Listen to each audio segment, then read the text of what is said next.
Hello there, you're now with me, Razi Ahmad, for TVS English News at 5. Let us begin with the top stories for today.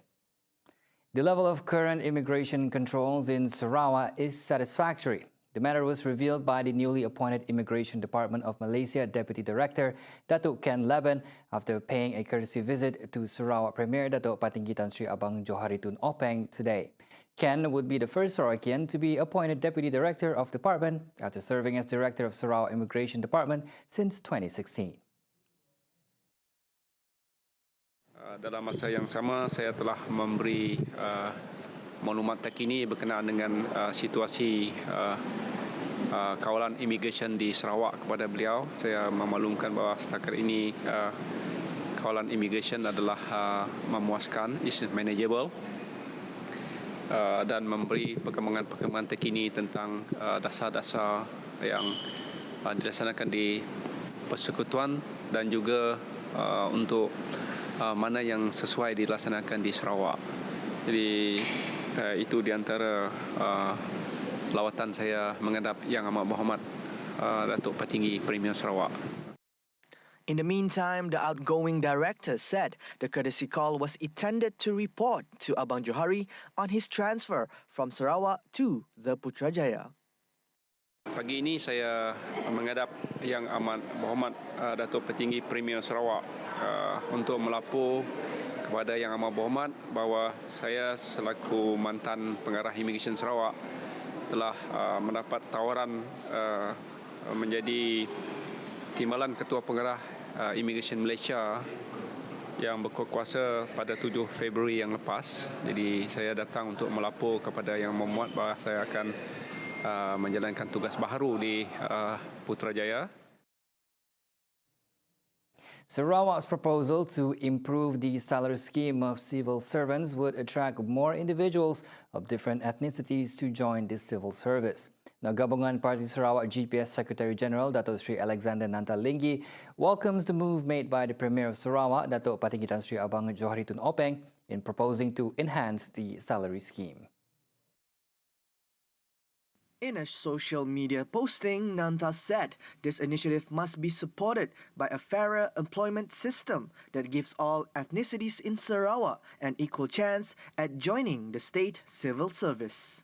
Nanta, who is also the Works Minister, added that the matter often occurred in which only a few candidates from other ethnicities and non-Malays are given the opportunity to pass the interviews and be recruited. He further said this situation would promptly create a domino effect that led to a low percentage of other ethnicities and non-Malays in high-rank positions in the federal and state government administrations. Nonetheless, the Premier's initiative since helming the Sarawak State Government top leadership has resulted in an evident involvement of other ethnic groups in the state civil service.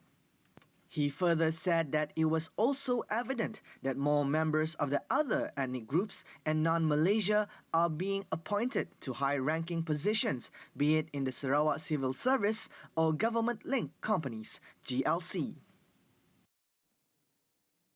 Malaysia's Ministry of Entrepreneur Development and Cooperatives is committed to providing a business exhibition space known as Pavilion Sarawak. Its Minister, Dato' Ewan Benedict, said the pavilion will be open at the BUKIT BINTANG Commercial Centre, Kuala Lumpur in the near future.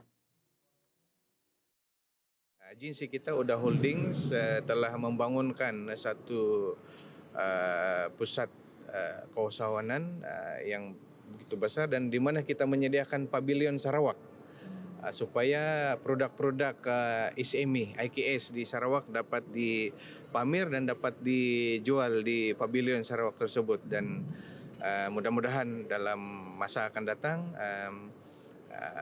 yang berhormat Timbalan Premier dapat berkunjung dan seterusnya sama-sama kita lancarkan Pavilion tersebut.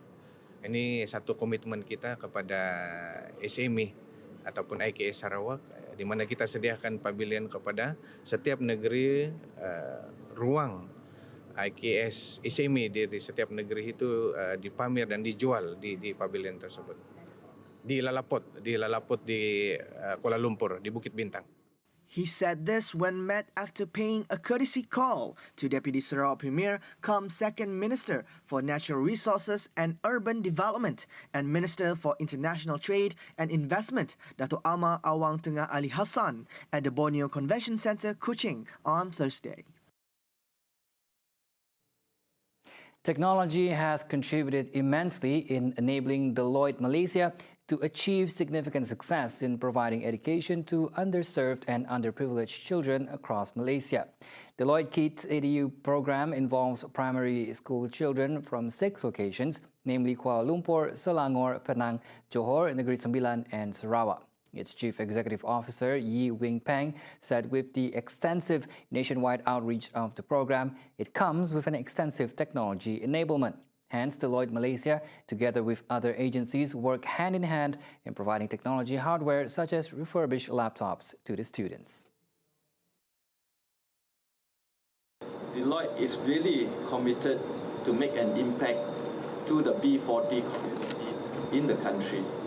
The extensive nationwide outreach of this program requires technology enablement.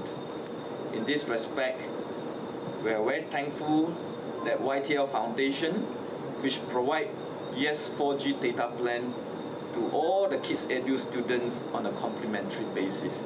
And apart from the data plan, we also provide students with the hardware, technology hardware.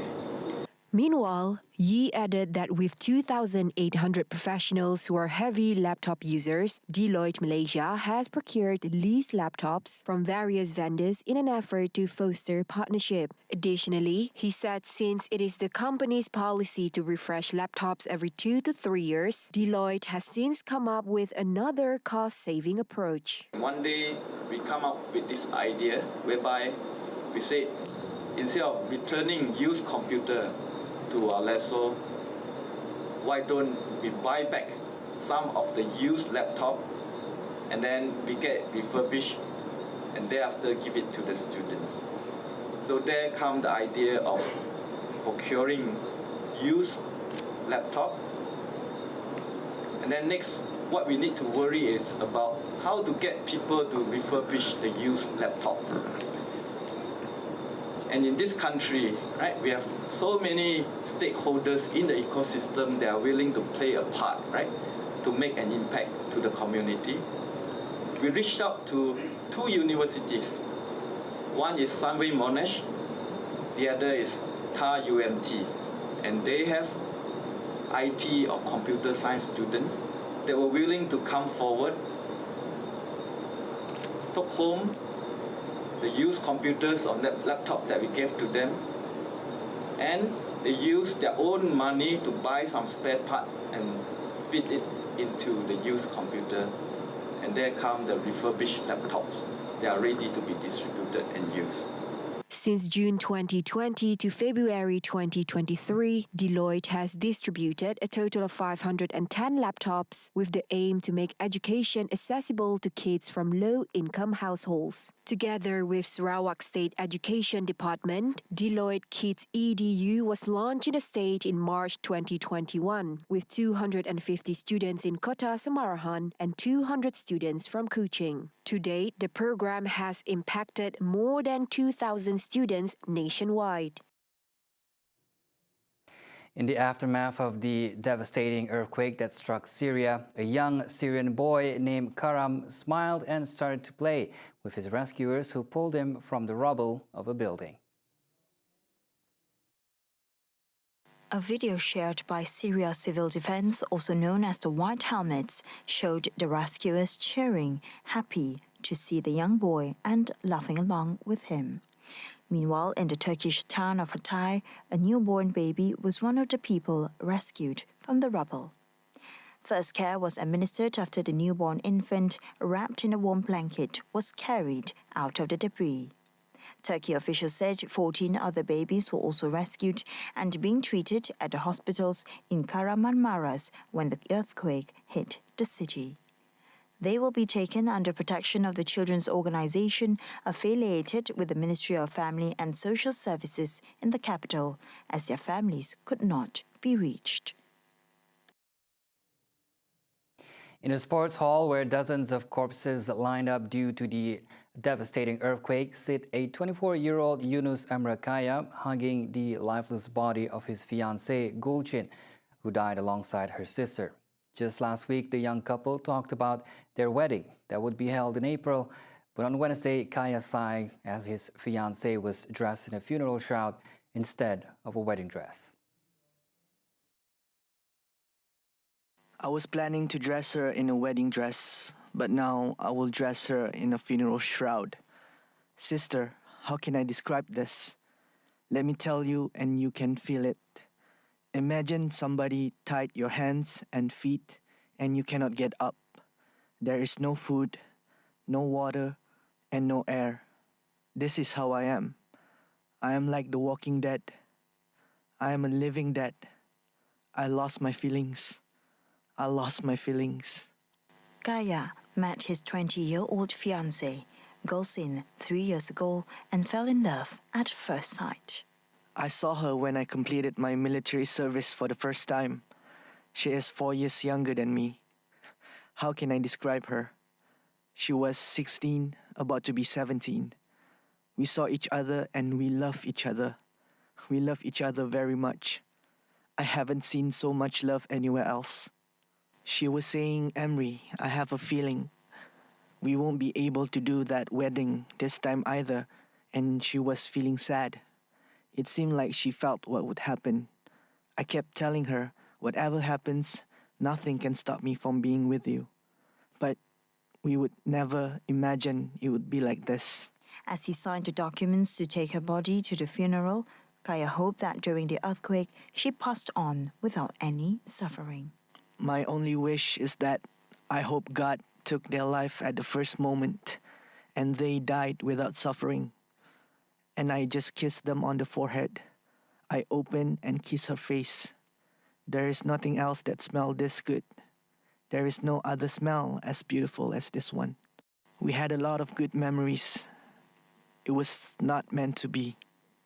The death toll was expected to increase as hundreds of collapsed buildings in many cities have become tombs for people who had been asleep in their homes when the quake hit in the early Monday morning. See the world closer with TVS as we bring you the latest news updates both locally and internationally. More headlines anytime at tvstv.my or follow us on our social media platforms. And that's all news for TVS News at 5. I'm Razi Ahmad. Thanks for watching.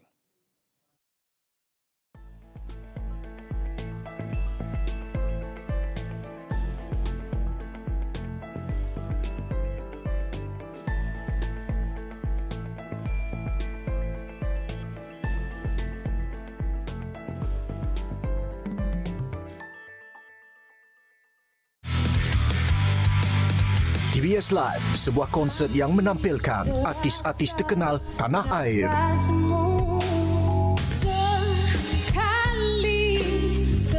Turut digandingkan dengan artis tempatan Sarawak. Jangan lupa saksikan